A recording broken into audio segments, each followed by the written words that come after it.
Welcome back to your channel Tripitak. अभी हम लोग शुरू करने जा रहे हैं क्विट इंडिया मूवमेंट यानी भारत छोड़ो आंदोलन। तो 1942 के भारत छोड़ो आंदोलन पे हम लोग आ चुके हैं, यानी कि मॉडर्न इंडिया भी अब अपना फाइनल टच दे रहा है। मॉडर्न इंडिया भी कंप्लीट होने वाला है। यहाँ पे इस चैनल पे बिहार का मॉडर्न हिस्ट्री कंप्लीट हो चुका है और एंशिएंट इंडिया भी आधा से अधिक कंप्लीट हो चुका है। अब हम लोग आगे बढ़ते हैं। तो हम लोग जहां तक पढ़े थे, अच्छा, मॉडर्न इंडिया में जो स्वतंत्रता संघर्ष है वो तो कंप्लीट हो जाएगा तुरंत, बट आपको उसमें फिर क्रांतिकारी आंदोलन, आदिवासियों का विद्रोह, ट्राइबल रिवॉल्ट जो था, है ना, ये सब किसानों का विद्रोह, वो सब अलग से देखना है। क्यों? क्योंकि उसी तरीके से हम बिहार जीके में भी पढ़ाए थे। पहले तो शुरू से स्टार्ट किए थे, जो भी इम्पोर्टेंट जो भी मूवमेंट थे उनको कंप्लीट कराएं, और उसके बाद अलग से किसानों का योगदान, उसके बाद फिर आदिवासियों का योगदान, विद्यार्थियों का योगदान, ऐसे लगातार हम लोग पढ़ते चले गए। अच्छा, इस चैनल पे जो लोग ऑब्जेक्टिव का तैयारी करते हैं, ऑब्जेक्टिव जो पेपर होता है वनडे एग्जाम का, तो उसके लिए ये बड़ा फायदेमंद होगा, क्योंकि इसमें इंग्लिश हिंदी दोनों का हम मिक्स यूज करके और फिर यहाँ पे समझाने का कोशिश करते हैं। तो चलिए शुरू करते हैं। क्रिप्स जब फेल हो गया, कौन सा क्रिप्स भाई? तो क्रिप्स मिशन जो आपका आया था 22 मार्च 1942 को, पोटने के लिए गांधी जी एंड कंपनी, यानी पूरे के पूरे कांग्रेस को पोटने के लिए कि भाई सेकेंड वर्ल्ड वॉर में एक बार मदद कर दो, तो उसके बाद हम तुम्हारा सपोर्ट करेंगे, हम भारत के लोग जो चाहेंगे हम उनको वो देंगे। जैसे जैसे संविधान निर्मात्री सभा यानी कॉन्स्टिट्यूशन मेकिंग बॉडी बना करके दे देंगे, जैसे हर किसी को जो है जो मतलब मेंबर, कहने का मेरा मतलब ये है कि जो एग्जीक्यूटिव है ना, गवर्नर जनरल का जो एग्जीक्यूटिव काउंसिल है, तो उसमें और बाकी हर एक क्षेत्र में भारतीयों का वर्चस्व को बढ़ा देंगे, भारतीयों को अपॉइंट करेंगे, निर्वाचित करेंगे। क्लियर है? तो ये सारा चीज, बट कब करेंगे? तो भाई एक बार जिता दो, एक बार सेकेंड वर्ल्ड वॉर में मदद कर दो, उसके बाद तुम लोग का हम लोग मदद कर देंगे। तभी तो गांधी जी कहे थे कि भाई ये तो बकवास है, ये पोस्ट डेटेड चेक है, मतलब बासी चेक है, ये सब फालतू चीजें हमको नहीं चाहिए। और वो भी किसके द्वारा? कौन से बैंक का? तो एक गिरता हुआ बैंक का। ब्रिटिश साम्राज्य उस समय अपने पतन की ओर था। तो अब हम लोग शुरू करते हैं। मतलब सेकेंड वर्ल्ड वॉर जब स्टार्ट हुआ था उस समय लग रहा था कि जर्मनी इस बार तो सबको काट के रद्द कर देगा, है ना, मगर कुछ कारणवश फिर जो है ब्रिटेन ये लोग जीत गया, जर्मनी दोबारा से हार गया। तो यहाँ समझते हैं। बाकी जो वर्ल्ड वॉर है वो तो हम लोग विश्व इतिहास यानी वर्ल्ड हिस्ट्री में देखेंगे। तो अब बात करते हैं कि जब आपका क्रिप्स मिशन फेल हो गया, जो कि 11 अप्रैल 1942 ईस्वी को हुआ। 11 अप्रैल को कस्तूरबा गांधी का बर्थडे है, ठीक है। तो 11 अप्रैल 1942 ईस्वी को क्रिप्स मिशन फेल हो गया। उसके बाद गांधी जी एंड कंपनी सभी लोग क्या सोचने लगे कि कुछ नया मूवमेंट लॉन्च किया जाए और अब ब्रिटेन को लताड़ा जाए, यहाँ से भगाया जाए, क्योंकि अब ब्रिटेन का दिन पुर चुका है। अब ब्रिटेन उतना काबिल है ही नहीं, एकदम बर्बाद है, ये अपने पतन की ओर अग्रसर है, ठीक है। तो जो कर्जन कह रहा था कि कांग्रेस अपने पतन की ओर अग्रसर है और हम खुश होंगे कांग्रेस को गिरा करके, वही कांग्रेस इन लोगों को आगे चल के बर्बाद करेगा। वही कांग्रेस क्या कर देगा? इन लोगों को देश से निकाल देगा। चलिए देखते हैं। तो फिर उसके बाद क्या हुआ कि मीटिंग एक हुई, कांग्रेस की मीटिंग हुई वर्धा में। वर्धा में ही बार बार मीटिंग क्यों होता था? क्योंकि गांधी जी इस समय वर्धा बैठे हुए थे। तो वर्धा में, वर्धा आश्रम में थे गांधी जी, महाराष्ट्र में। तो वर्धा में एक तो मीटिंग हुआ कांग्रेस का, और वहीं पर एक प्रस्ताव पेश किया गया। एक प्रस्ताव जो था, प्रस्ताव किस चीज का था कि अगला आंदोलन जो होगा उसमें अंग्रेजों को सीधे कहा जाएगा कि अंग्रेजों भारत छोड़ो, भागो यहाँ से, ठीक है। और वो कैसे कैसे कहा जाएगा, कहाँ पे इसको लॉन्च किया जाएगा, ठीक है, वो सारा कहानी उसमें पॉइंट बाय पॉइंट लिखा हुआ था इस प्रस्ताव में। और इस प्रस्ताव को वर्धा प्रस्ताव कहा गया या फिर भारत छोड़ो प्रस्ताव कहा गया। मतलब इस प्रस्ताव को क्या कहा गया बाबू एस्पिरेंट्स? वर्धा रेजोल्यूशन या क्विट इंडिया रेजोल्यूशन, भारत छोड़ो प्रस्ताव। क्लियर है? चलिए, इसके बाद क्या हुआ? अच्छा, ये जो प्रस्ताव आया ये कब आया? तो जब आपका क्रिप्स मिशन को लताड़ दिए, हम लोग बोले कि हम नहीं मानेंगे आपका जो भी ये प्रपोजल है, क्रिप्स प्रपोजल, 11 अप्रैल 1942 ईस्वी को। तो उसके बाद ये कब आया? तो उसके कुछ दिनों बाद हम लोग देखते हैं कि 14 जुलाई 1942 ईस्वी को वर्धा रेजोल्यूशन देखने को हमको मिल जाता है। क्लियर है? तो क्लियर है, तो आगे बढ़ते हैं। अब ये वर्धा रेजोल्यूशन 14 जुलाई 1942 को आया है। इसमें कहा गया कि भाई थोड़ा दिन का टाइम लेके पूरा प्लानिंग प्लॉटिंग करके हम लोग क्या करते हैं, एक जगह कोई मूवमेंट लॉन्च करते हैं, वहां जाके नारा सीधे लगाएंगे, अंग्रेजों भारत छोड़ो, अंग्रेजों भारत छोड़ो, ऐसा नारा लगाएंगे, ठीक है। तो फिर अब वो जगह कहाँ है जहाँ पे हम लोग दोबारा मिलेंगे? तो हुआ कि बॉम्बे है ना, मुंबई को पहले बॉम्बे कहते थे, तो कि बॉम्बे के ग्वालियर टैंक में मिलेंगे, ग्वालियर टैंक में मिलेंगे। और तारीख तय किया गया 8 अगस्त 1942 को मिलेंगे। जुलाई के बाद तुरंत 8 अगस्त 1942 को मिलेंगे, सभी लोग मिलेंगे। और गांधी जी ने वहां पे क्या कहा? तो गांधी जी ने कहा कि भाई करो या मरो, यानी या तो कुछ कर लो। और मतलब किस कंटेक्स्ट में गांधी जी कह रहे थे? तो गांधी जी ये कहना चाह रहे थे कि अब हम भारत को या तो आजाद करा देंगे या आजादी के लिए लड़ते लड़ते मर जाएंगे। जब तक मर नहीं जाएंगे तब तक रुकेंगे नहीं, और जब तक जिंदा रहेंगे तब तक आजाद करा ही लेंगे। ठीक है, यानी हम भारत को आजाद कराने के लिए लड़ते रहेंगे, चाहे इस प्रयास में हम मर ही क्यों ना जाए। ठीक है, तो ये डू और डाई का कॉन्सेप्ट गांधी जी वहां पे दिए। ठीक है, करो या मरो का कॉन्सेप्ट जो है गांधी जी दिए। अच्छा, ये जो करो या मरो जो आपका नारा है, ये यूसुफ मेहरौली दिए थे, गांधी जी इसको फेमस किए थे, स्पेक्ट्रम में ऐसा लिखा हुआ है। चलिए आगे। तो उसके बाद क्या हुआ कि बॉम्बे के ग्वालियर टैंक में सभी लोग मिलते हैं 8 अगस्त 1942 ईस्वी को। और गांधी जी यहाँ पे बोलते क्या है? बोलते हैं कि या तो अब इस बार बेटा हम लोग आजादी ले लेते हैं, या फिर इस आजादी के संघर्ष के लिए, इस आजादी को पाने के लिए भले ही मर जाए, है ना। तो वही ये है करो या मरो। गांधी जी का ये जो बात गांधी जी बोले तो लोगों में एकदम उत्साह का माहौल, लोग एकदम एग्रेसिव हो गए, है ना, कि अब इस बार तो मतलब मरने मराने का बात आ जाए, बट हम लोग इस बार तो जीत ही लेंगे। देखिए, जो गांधी पहले अहिंसा की बात करते थे, जो गांधी पहले क्या कहते थे कि संविधान के तरीके से चलेंगे। अच्छा, संविधान किसका हेल्प करेगा? जिसकी सरकार होगी उसी का संविधान होगा, उसी के अकॉर्डिंग नियम होगा, है ना। तो संविधान के तरीके से चलेंगे, यानी ब्रिटिश सरकार के अकॉर्डिंग, ब्रिटिश सरकार के दायरे में रह करके, ब्रिटिश सरकार के नियमों के दायरे में रह करके विद्रोह करेंगे। ठीक है, वो गांधी असहयोग आंदोलन में क्या कहे कि जो संविधान में लिखा है उसके अकॉर्डिंग नहीं चलेंगे, क्योंकि ब्रिटिश सरकार अपने लिए, अपने फायदे के लिए संविधान बनाती है, उसमें सबका भलाई नहीं है। तो हम लोग कैसे चलेंगे भाई? असहयोग आंदोलन के समय में क्या बोले कि तो हम लोग कैसे चलेंगे? तो हम लोग चलेंगे एक नैतिकता पे चलेंगे, मोरालिटी पे चलेंगे। मतलब एक ऐसा आंदोलन होगा जिसमें हम अहिंसा को ही फॉलो करेंगे, बट चूंकि ब्रिटिश सरकार के संविधान में लिखा गया है कि ट्रेड यूनियन फॉर्म नहीं कर सकते हैं, कि शराब के खिलाफ जो है प्रोटेस्ट नहीं कर सकते हैं, तो ये सब बकवास बात है। शराब के खिलाफ प्रोटेस्ट करना कोई गलत बात थोड़ी है। तो इसीलिए हम लोग नैतिकता को फॉलो करेंगे, ना कि ब्रिटिश सरकार जो अपने लिए संविधान बनाई है उसको फॉलो करेंगे।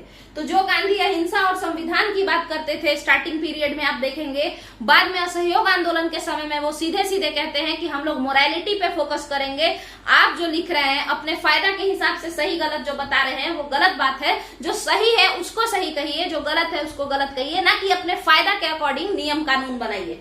और अगर आप नियम कानून अपने फायदा के अकॉर्डिंग बनाएंगे तो फिर हम आपका बात क्यों सुने? हम लोग अपना अच्छाई देखेंगे, कौन चीज अच्छा है कौन चीज बुरा है उसके अकॉर्डिंग झगड़ा करेंगे, बट अहिंसक झगड़ा करेंगे। तो गांधी झगड़ा किए अपना। उसके बाद गांधी का अगला स्टेप क्या था? इज्जत से सारा बात को क्या कर देंगे?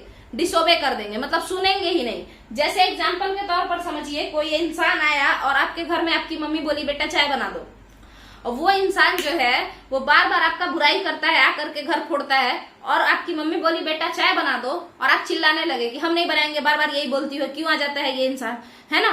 तो ये क्या है? ये कैसा हुआ? तो आप समझिए कि ये एक अनसिविलाइज्ड वे में आप अपनी मम्मी के बात को क्या कर दिए? डिसोबे कर दिए, अवज्ञा कर दिए, बट गुस्सा के किए। ठीक है, और एक थेथर की तरह मान के चलिए, मम्मी बोल रही है बेटा आए हुए हैं बना दो चाय बना दो, और कुछ भी नहीं बोल के सीधे अपना रास्ता से कट जाइए, निकल जाइए, है ना। तो ये भी क्या है? ये भी डिसोबे करना हुआ कि यानी कि जो तुम बोल रही हो हमको वो सही नहीं लग रहा है तो हम नहीं बनाएंगे, क्योंकि वो इंसान हमको पसंद नहीं है। ठीक है, तो हम डिसोबे तो किए, मगर किस ढंग से किए? तो सिविलाइज्ड वे में किए, यानी सभ्यता के साथ हम मना नहीं किए, सभ्यता के साथ हम मना कर दिए। यानी हम कुछ बोले तो नहीं, बट हम उस बात को माने भी नहीं। क्लियर है? तो सिविल डिसोबीडियंस मूवमेंट ऐसा ही था। इसको मतलब बिहारी भाषा में कहिए तो थेथर जैसा सुनते रहना और इग्नोर कर देना। ठीक है, अब समझते हैं वो गांधी जो अहिंसा की बात करते थे, प्यार से समझाने की बात करते थे, क्विट इंडिया मूवमेंट के समय में मरने मराने का बात करने लगे। ऐसा क्यों हुआ? क्योंकि अंग्रेज बार बार उनको बेवकूफ बना देते थे। अंग्रेज किसी का सुनते ही नहीं थे। जब उनको फायदा चाहिए होता था तो अंग्रेज आ जाते थे दौड़ के हम लोग के पास, और जब फायदा निकल जाता था भाग जाते थे। ठीक है, खास करके गांधी जी का अंग्रेजों ने बहुत ज्यादा यूज किया था। आप लोग याद कीजिए, फर्स्ट वर्ल्ड वॉर के समय में गांधी को ये लोग खूब पोटा कैसर हिंद का उपाधि दिया है ना, और उसके बाद सार्जेंट का उपाधि मिला था गांधी को। सार्जेंट क्या होता है? जो सेना में किसी को भर्ती करवाता है ना बहुत सारा लोगों को, उसको हम लोग सार्जेंट कहते हैं। तो जब फर्स्ट वर्ल्ड वॉर चल रहा था तो गांधी जी भारतीयों को और अफ्रीका के लोगों को भी ब्रिटिशर्स को सपोर्ट करने के लिए प्रवोक किए थे। एक तरीके से बहुत प्रमोट किए थे ब्रिटिशर्स का कि हम सब लोग इसका सपोर्ट करते हैं, उसके बदले ये हम लोगों का भला करेगा। बट ऐसा हुआ नहीं। तो सबसे ज्यादा ब्रिटिशर्स गांधी जी को ही ठगते थे, उन्हीं को बेवकूफ बनाते थे। गांधी जी को ये बात बिल्कुल पसंद नहीं आया। और फिर आप देखेंगे गोलमेज सम्मेलन जो हुआ था, सेकेंड राउंड टेबल कॉन्फ्रेंस के समय में भी गांधी का कोई बात नहीं सुना ये लोग। तो उनको भी इरिटेशन होगा कि नहीं होगा? तो इसीलिए वो सीधे करो या मरो पे पहुंच गए कि अब तो या तो मरमरा जाए तो ठीक है, बट अब तो आजादी चाहिए ही चाहिए, अब तो भगा के रहेंगे। उसके बाद क्या कहे गांधी जी? तो बोले कि अंग्रेजों भारत छोड़ो, भागो यहां से। ठीक है, जैसे ही ये सब बात हो गया, 8 अगस्त को ही सारा प्लानिंग हो गया था, और अब हर जगह से लोग उठ के आ रहे थे कि चलो बॉम्बे पहुंचते हैं। अच्छा, बिहार के लोग बॉम्बे पहुंच पाते, किसान वगैरह? पॉसिबल नहीं था ना। तो इसीलिए बिहार के लोग पटना तक पहुंचेंगे। सिवान में भी अपना अलग से किया लोग, पटना का लोग अलग से किया। ये बिहार जीके में मॉडर्न हिस्ट्री में पटना वाला कौन था हेड, उसके बाद आपका कटिहार में कौन इंसान पूरा कूदफान मचाया था भारत छोड़ो आंदोलन के समय में, यानी डिस्ट्रिक्ट वाइज हम उसमें कंप्लीट करवाए हैं। आप लोग देखिए, अगर बिहार से रिलेटेड एग्जाम देना है तो अंग्रेजों भारत छोड़ो, 8 अगस्त को सारा प्लानिंग हो गया। मगर 9 अगस्त के सुबह सुबह, मतलब समझ लीजिए कि 9 अगस्त के 4 बजे 3 बजे भोर में ही, उसी समय गांधी जी ये लोग सबको, मतलब पूरा एकदम टोली को, जितना नेताओं की टोली थी सबको टांग के कहाँ रख दिया गया? जेल में भेज दिया गया। ठीक है, क्योंकि गांधी जी सीधे मरने मराने का बात कर रहे थे। सोचिए, जो गांधी पूरा का पूरा विद्रोह रोक के रखते थे, जो गांधी पूरा हिंसा को रोक देते थे, आज वही गांधी कह रहे हैं कि या तो मतलब या तो आजादी ले लो या मार दो, मर जाओ, वो ठीक है। ठीक है, तो इसका मतलब इस तरीके का स्टेटमेंट बाई गांधी जी, आपको पता है शायद हो सकता था कि अगर गांधी जी को पकड़ा नहीं जाता, इन लोगों को अगर कंट्रोल में नहीं किया जाता, तो हम लोग 1857 से भी बड़ा कोई एक विद्रोह करते, मतलब खूब खून खराबा हो जाता। तो उसके बाद क्या हुआ कि गांधी जी चले गए बेचारे जेल। कब? 9 अगस्त 1942 के सुबह सुबह। अब जब लोग वहां पहुंचे ग्वालियर टैंक में जहां पे बुलाया गया था बॉम्बे में, जब लोग वहां पहुंचे तो कोई भी नेता वहां थे ही नहीं। लोगों को बड़ी निराशा हुई। निराशा किस बात की हुई? कि उनको ऐसा लगा जैसे गांधी जी हम लोगों को बेवकूफ बना रहे हैं। अच्छा, ऐसा इमेज गांधी जी का क्यों बना कि गांधी जी बेवकूफ बना रहे हैं, ऐसा लोग सोचने लगे? तो उसको समझते हैं। आपको याद है कि जब भी गांधी कोई विद्रोह करते थे, कोई आंदोलन करते थे, तो कुछ दिन तक वो आंदोलन चलता था। उसके बाद वो बोलते थे कि अब हम इस आंदोलन को वापस लेते हैं।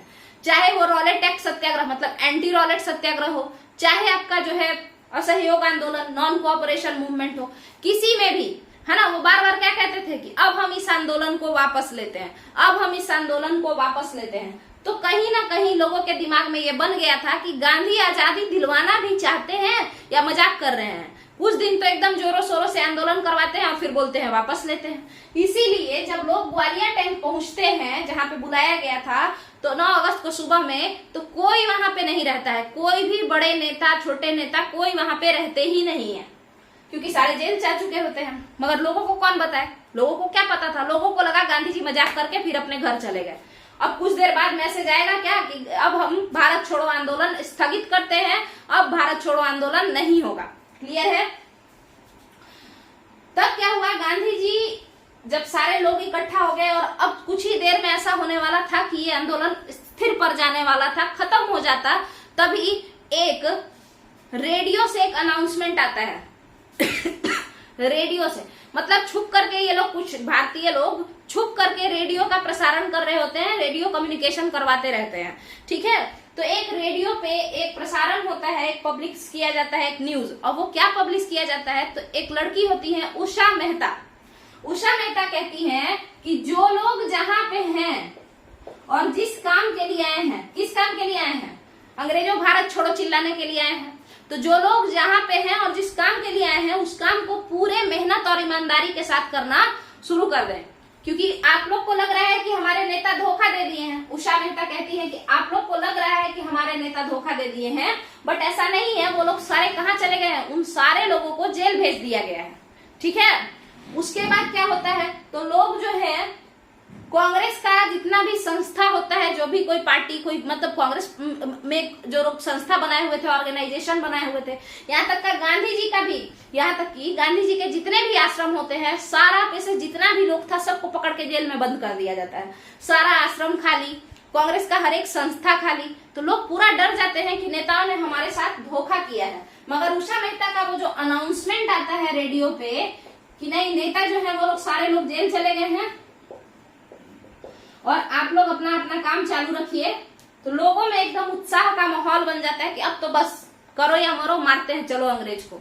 ठीक है, तो ये आपका हो जाता है। बट इसके बाद क्या, इसके बाद क्या होता है, तो यहाँ पे ये सब तो चल ही रहा होता है 9 अगस्त 1942 को। ठीक है, इसके बाद गांधी जी कहते हैं अंग्रेजों से कि देखिए आप सारे नेता को तो अंदर कर लिए, जेल भेज दिए, हमारा जितना भी संस्था था सबको बैन कर दिए, आप खत्म कर दिए, उस पे ताला मार दिए, पुलिस लगा दिए वहां पे। तो अब भारत के लोग जो आप लोग को पीटेंगे उसके जिम्मेदार हम नहीं होंगे। गांधी जी कहते हैं कि चूंकि कोई भी नेता अब बाहर नहीं रहा, तो इसीलिए अब विद्रोह का बागडोर, भारत छोड़ो आंदोलन जो है उसका बागडोर आम जनता के हाथों में है। तो अब आम जनता जो चाहे वो कर सकती है और इसके लिए ब्रिटेन का सरकार जो है वो भारतीय नेताओं पर कोई ब्लेम नहीं डालेगी। ठीक है, ये हो जाता है। उसके बाद सभी लोग अपना खुराफात मचाना शुरू करते हैं। अब इसका रिजल्ट क्या क्या होता है और सारे लीडर्स कहाँ कहाँ जेल में गए हुए थे उसको समझते हैं। तो देखिएगा, गांधी जी बेचारे 9 अगस्त को जेल चले जाते हैं 1942 को, सेम डे, है ना। उसके बाद गांधी जी के बाद क्या होता है, तो जवाहरलाल नेहरू कहाँ चले जाते हैं, तो अल्मोड़ा जेल में बेचारे बंद रहते हैं। ठीक है, अच्छा मोतीलाल नेहरू तो 1931 के ही समय मर चुके हैं, तो जवाहरलाल नेहरू अल्मोड़ा जेल में बंद रहते हैं। जयप्रकाश नारायण हजारीबाग जेल में बंद होते तो हैं, मगर बाद में ये हजारीबाग से जेल फान के भाग आते हैं। ठीक है, और वो क्या करते हैं, सबकी मदद किया करते हैं मतलब भारत छोड़ो आंदोलन में मदद करते हैं बाकी लोगों का। भारत छोड़ो आंदोलन में जो मेन लीडर थे वो लोग तो बेचारे जेल में थे, तो ये लोग छोटे छोटे जो लीडर थे उस समय, उन लोग बहुत ज्यादा मदद किया भारत छोड़ो आंदोलन को आगे बढ़ाने में। जैसे अरुणा असफ अली, अच्युत पटवर्धन, ये लोग जो थे ये लोग बहुत ज्यादा बढ़ चढ़ के भाग लिए। और सबसे इम्पोर्टेंट आपकी उषा मेहता, जिन्होंने ये अनाउंस किया कि लीडर्स आपको धोखा नहीं दे रहे हैं, वो लोग तो खुद बेचारे जेल चले गए हैं। इसके बाद डॉक्टर राजेंद्र प्रसाद को आपके पटना के बांकीपुर जेल में रख दिया जाता है। ठीक है, इसके अलावा जो भी पेपर्स एंड मैगजीन्स हमारे लीडर्स छाप रहे थे, जिसमें कि अंग्रेजों के पॉलिसीज का बुराई किया जा रहा था और भारतीयों को एक तरीके से जागरूक किया जा रहा था, किस चीज के लिए, तो आजादी के लिए, वो सारा बैन कर दिया गया। जैसे national Herald of Pandit Jawaharlal Nehru, इसको बैन कर दिया गया क्विट इंडिया मूवमेंट में। हरिजन को बैन किया गया क्विट इंडिया मूवमेंट में। क्लियर है, तो यहाँ पे आपका ये सब क्लियर हो गया होगा। इसके बाद और क्या क्या हुआ, तो ये लोग तो बेचारे जेल में थे। गांधी जी सोचे कि अब जेल में बैठे बैठे बोर हो रहे हैं, 21 दिन का फास्ट कर सकते हैं कि हमको रिलीज कर दो। गांधी जी क्या सोचे कि अब बहुत दिन से जो है विद्रोह चला रहा है सब लोग, अब अगर हम बाहर नहीं गए तो विद्रोह थोड़ा सा शिथिल हो जाएगा, इधर उधर भटक जाएगा उसका जो मेन एम है। तो इसीलिए गांधी जी बोले कि हम 21 दिन का फास्ट कर रहे हैं, हमको निकालो नहीं तो हम 21 दिन तक फास्ट रखेंगे। बेचारे लगातार 21 दिन तक फास्ट किए रहे। 10 फरवरी से स्टार्ट किए थे ये, 10 फरवरी 1943 से स्टार्ट किए थे और लगातार स्टार्ट करके अपना फास्टिंग को कंटिन्यू किए, बट कोई असर नहीं हुआ। अल्टीमेटली गांधी जी अपना जो है अनशन तोड़ते हैं। ठीक है, गांधी जी को अनशन करता देख 3 लीडर दुख में रिजाइन करते हैं। वो कौन कौन है, HP मोदी, NR सरकार और MSNA। HP मोदी, NR सरकार और MSNA, ये तीनों लोग जो है गांधी जी के 21 डेज फास्ट पे भी जब कोई उनको रिलीज नहीं करता है तो ये तीनों जो है रिजाइन कर देते हैं पोस्ट से। क्लियर है, नेता रहते हैं ये लोग, रिजाइन कर देते हैं। बट इससे भी किसी को मतलब अंग्रेज जो था वाइसरॉय उसको कोई फर्क नहीं पड़ता है। बाद में आपका एक वाइसरॉय चेंज होगा लॉर्ड वेवेल जब आएगा, क्योंकि निलिथगो का बात गांधी जी लोग नहीं माने तो निलिथगो इन लोगों का बात नहीं माना। तो फिर जब लॉर्ड वेवेल आते हैं तो गांधी जी को 6 मई 1944 ईस्वी को 1944 को छोड़ देते हैं। क्लियर है? अब ये सब तो चल ही रहा था, बट बताइए कि ये तो जेल वेल चले गए, बाकी लोगों ने क्या क्या किया? क्योंकि गांधी जी ने कहा था कि समान जनता, आम जनता के हाथों में बागडोर है भारत छोड़ो आंदोलन का। तो आखिर आम जनता ने क्या क्या किया उसको देखते हैं। तो लोगों को लगा कि जब भारत छोड़ो आंदोलन चल ही रहा है और जब ब्रिटेन को जर्मनी कूट ही रहा है तो अब ब्रिटेन का दिन ढलने वाला है, क्योंकि गांधी जी तक बोल रहे हैं कि भाई करो या मरो, यानी भारत से भगाओ इसको जल्दी। तो लोगों को लगा कि अब हम लोग भी एक सरकार ही क्यों ना बना ले, है ना। तो वो पैरेलल गवर्नमेंट बना लिया लोग। अच्छा, इसके पहले भी एक आजाद हिंद सरकार बन चुका था, है ना, मतलब सुभाष चंद्र बोस, रास बिहारी बोस ये लोग का। तो इस वजह से लोग भी एक समानांतर सरकार क्या होता है, जैसे एक सरकार है और उसके साथ साथ एक और कोई कह रहा है कि हम भी पीएम है, तो वो समानांतर सरकार हुआ। तो लोगों ने पैरेलल गवर्नमेंट बनाना शुरू किया। तो जो पहला पैरेलल गवर्नमेंट बन करके आया आपका क्विट इंडिया मूवमेंट के समय में, वो बलिया में आया। बलिया को बागी बलिया के नाम से जानते हैं, क्योंकि हर बार विद्रोह बलिया से ही स्टार्ट होता है ज्यादातर। ठीक है, तो पहला जो पैरेलल गवर्नमेंट या समानांतर सरकार बन करके आया वो कहाँ आया? बलिया में। और उसके मतलब पीएम कौन हुए? चीतू पांडे। ठीक है, चीतू पांडे इस समानांतर सरकार के हेड हुए। ठीक है, अब इसके बाद यही सब चल ही रहा था कि तभी हम लोग देखते हैं कि बंगाल में एक और सरकार पैरेलल गवर्नमेंट का फॉर्म होता है और उसका नाम रखा जाता है जातीय सरकार। ठीक है, और ये जातीय सरकार तो अपना एक आर्मी भी रखती है और उस आर्मी का नाम क्या रखती है? विद्युत वाहिनी। उस आर्मी का ये लोग नाम क्या रखता है? विद्युत वाहिनी। फिर इसके बाद क्या होता है? तो इसके बाद होता है प्रजातीय सरकार। ठीक है, प्रजातीय सरकार। अब ये प्रजातीय सरकार क्या है? तो प्रजातीय सरकार जो आपका है ये महाराष्ट्र में फॉर्म होता है, ये भी एक पैरेलल सरकार है। महाराष्ट्र में प्रजातीय सरकार महाराष्ट्र में, जातीय सरकार बंगाल में, पश्चिम बंगाल में, या पूरा का पूरा बंगाल आप कह लीजिए। तो प्रजातीय सरकार जो फॉर्म करते हैं वो है अच्युत पटवर्धन, वाईबी चवन और नाना पाटिल। ठीक है, ये लोग भी पैरेलल गवर्नमेंट बनाते हैं महाराष्ट्र में। और ये लोग एक तरीके से कोर्ट बनाते हैं जिसमें अगर किसी को प्रॉब्लम है तो उसको सॉल्व किया जाएगा, जस्टिस सर्व किया जाएगा, न्याय दिया जाएगा, और उस कोर्ट का नाम रखते हैं न्यायदान मंडल। तो आपसे पूछा जाए कि वो कौन सा पैरेलल गवर्नमेंट था जिसने एक आर्मी बनाया था, तो वो विद्युत वाहिनी आर्मी जातीय सरकार ऑफ बंगाल की थी। जबकि कौन सा वो पैरेलल गवर्नमेंट यानी समानांतर सरकार थी जो कि एक कोर्ट बनाई थी, तो वो था न्यायदान मंडल ऑफ प्रजातीय सरकार ऑफ महाराष्ट्र। ठीक है, क्लियर है यहाँ पे? तो अब जो है आपका ये क्विट इंडिया मूवमेंट जो है वो खत्म हो गया है। अच्छा, यहाँ पे बाहर का आवाज आते रहता है, हर वक्त कोई ना कोई बोलते रहता है, तो उसके लिए सॉरी, क्योंकि अभी हम अफोर्ड नहीं कर सकते हैं माइक वगैरह। बाकी आप लोग को अगर ये अच्छे से समझ में आया है क्विट इंडिया मूवमेंट, तो आप लोग इस चैनल से जुड़ सकते हैं। ठीक है, तो चैनल को सब्सक्राइब कीजिए, वीडियो पसंद आने पे वीडियो को लाइक कीजिए, वीडियो को शेयर कीजिए। चलिए, थैंक यू।